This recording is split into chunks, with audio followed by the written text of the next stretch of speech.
Just a quick video that's going to show the floppy drive working on the Color Classic.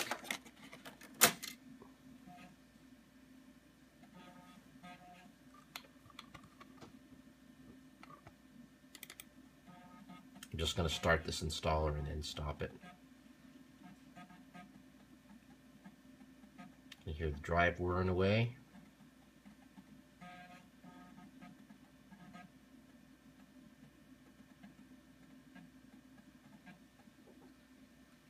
And as you can see, it's starting the upload, or I should say install. I'm going to go ahead and quit it because I don't want to do it. And then I'm going to go ahead and eject the floppy.